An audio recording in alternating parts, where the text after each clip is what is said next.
یقه های دراپه را که به یقه های شل و افتاده هم مشهور هستن را میتونین در مدل های مختلفی بدوزیم. میشه که کل دراپه‌ای که ما روی این لباس ازش استفاده میکنیم فقط داخل حلقه گردن و روی سینه آویزان بشه. میشه که این دراپه ها رو از سرشانه شروع کرد و داخل سینه آویزان بشه. میشه که این دراپه ها رو در یک طرف یا این طرف یا این طرف در یک طرف لباس ایجاد کرد و روی سینه آویزان کرد، یا اینکه میشه روی قسمتی از بالاتنه جلو برش بزنیم و بعد دراپه ها رو ایجاد بکنیم. این مدل دراپه‌ای که من آموزش اونو براتون خواهم گذاشت، دراپه ها فقط روی حلقه گردن ایجاد شدن.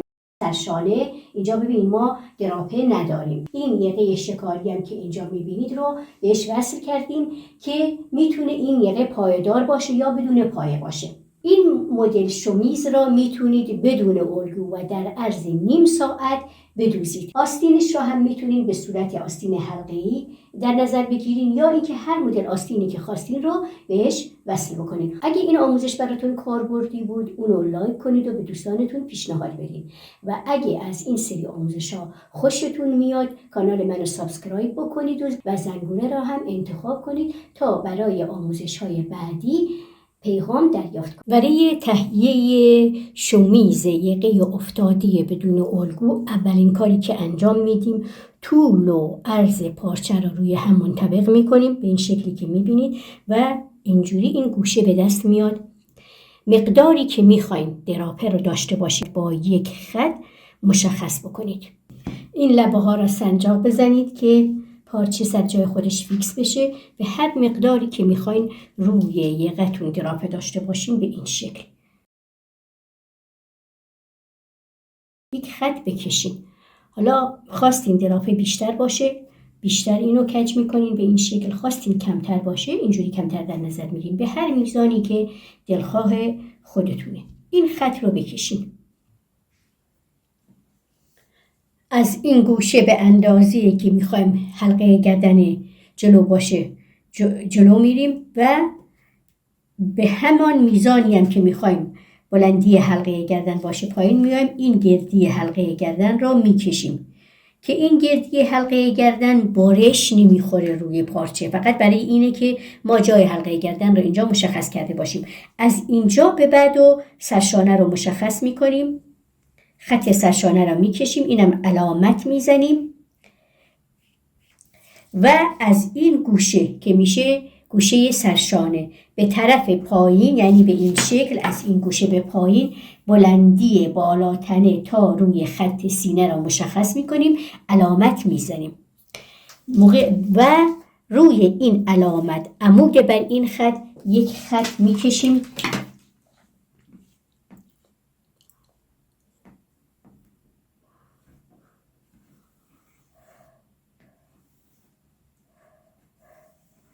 این خط میشه خط سینه. روی خط سینه 1/4 دور سینه رو جدا میکنیم. اگه خواستیم کمی گشادتر باشه 1/4 رو به اضافه 1 سانتیمتر میکنیم. اینم علامت میزنیم. 1 تا 2 سانتیمتر بالا میایم و حلقه آستین رو رسم میکنیم.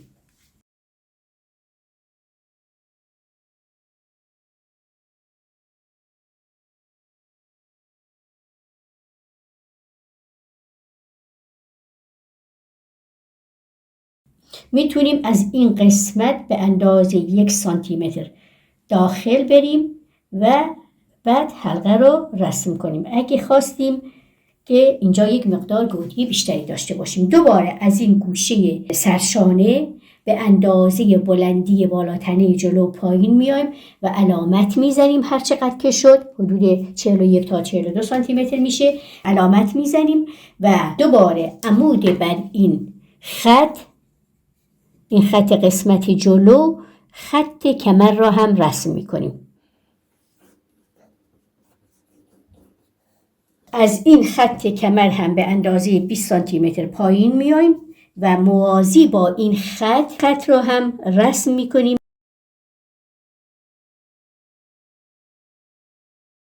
و روی این خطی هم که الان رسم کردیم اندازه 1/4 دور باسن به اضافه 1 سانتیمتر رو جدا میکنیم، علامت میزنیم و اینو وصل میکنیم روی خط سینه. اگر خواستیم در کمر، گودی کمر را هم در نظر بگیریم، 3 سانتیمتر داخل میریم، به صورت هلال فرم باسن وصل میکنیم روی قسمت باسن و از اینجا هم وصل میکنیم روی زیر حلقه آستین و قیچی میکنیم به همین سادگی. حالا اینو قیچی میکنم. زاپاس دوخت اینجا میذارم، برای خط پهلو هم همچنین زاپاس دوخت میذارم. خواستم در کمر لباس را یک مقدار تنگتر کنم به این شکل، اینجا هم که زاپاس دوخت میذارم. برای حلقه آستین هم همچنین. اگه بدون آستین در نظر گرفتم میتونم حلقه رو یک مقدار تنگتر در نظر بگیرم. سرشانه را هم قیچی میکنم. این قسمت خط سرشانه روی حلقه گردن رو باید یک چرت بزنم، چون بعداً این قسمت سرشانه به سرشانه پشت دوخته میشه و این باقی مانده‌ای که داخل حلقه گردنه آویزان میشه روی سینه و یقه شل، به این ترتیب به دست میاد. این هم الگوی قسمت پشت که روی دلای بسته پارچه در این قسمت قرار گرفته که دور تا دور برش زاپاس دوخت میذاریم. به قدی که لازم داریم اینجا قد رو بهش اضافه میکنیم.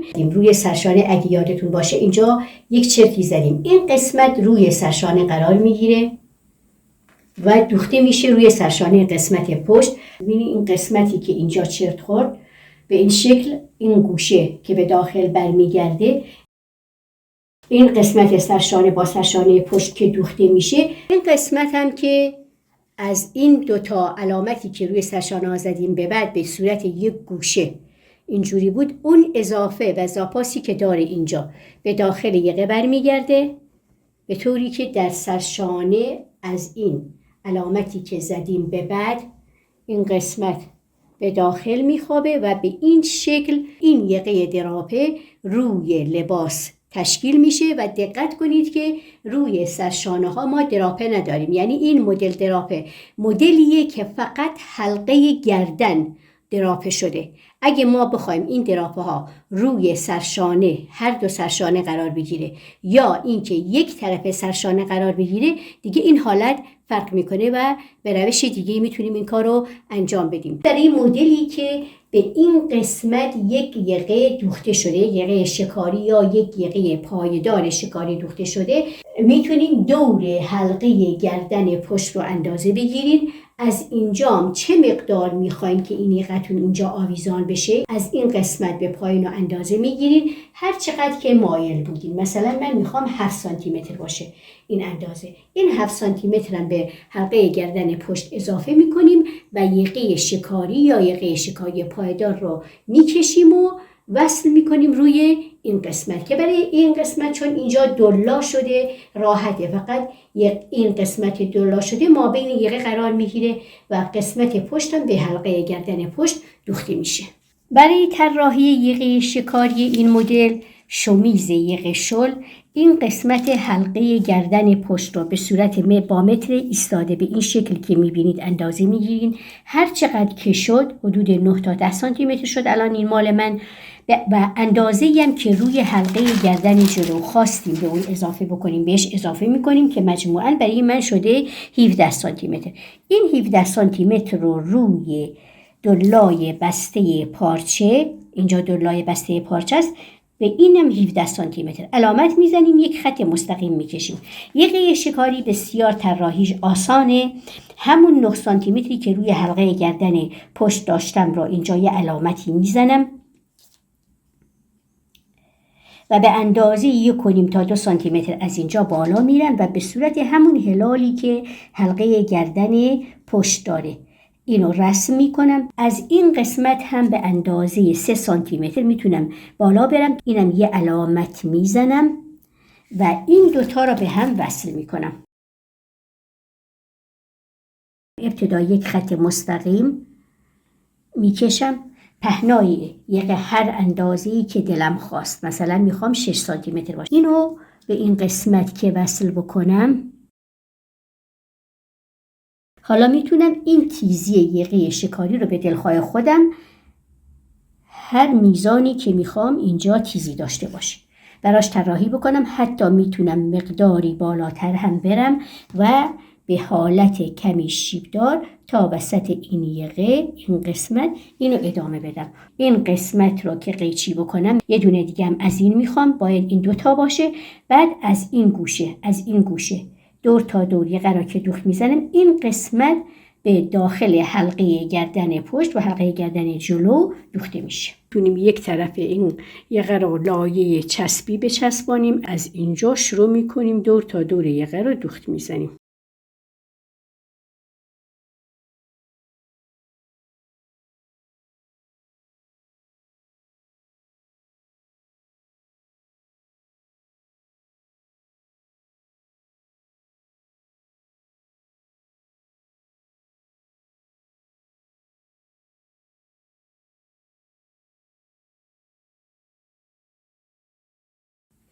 از این علامت چرتی که روی سرشانه قسمت جلو زدیم، سرشانه جلو و پشت رو روی هم منطبق میکنیم و خط دوخت سرشانه رو انجام میدیم.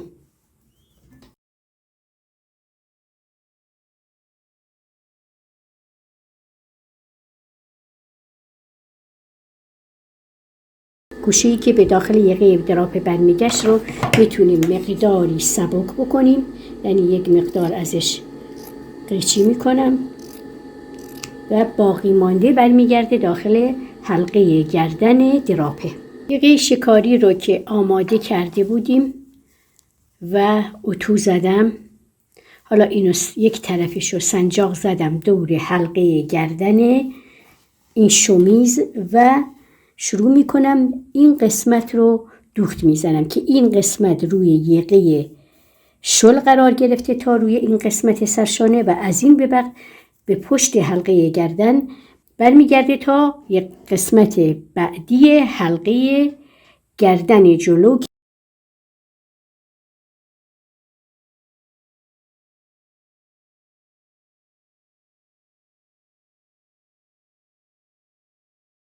اینم دوخت یک طرف یقه شکاری. طرف بعدی رو تو میذاریم. بهتره که قبلا این قسمت رو اتو بزنیم و به این شکلی که میبینی اینو تو میذاریم. یک دوختی هم از رو انجام میدیم که یقه ما بین دو طرف یقه شکاری قرار بگیره.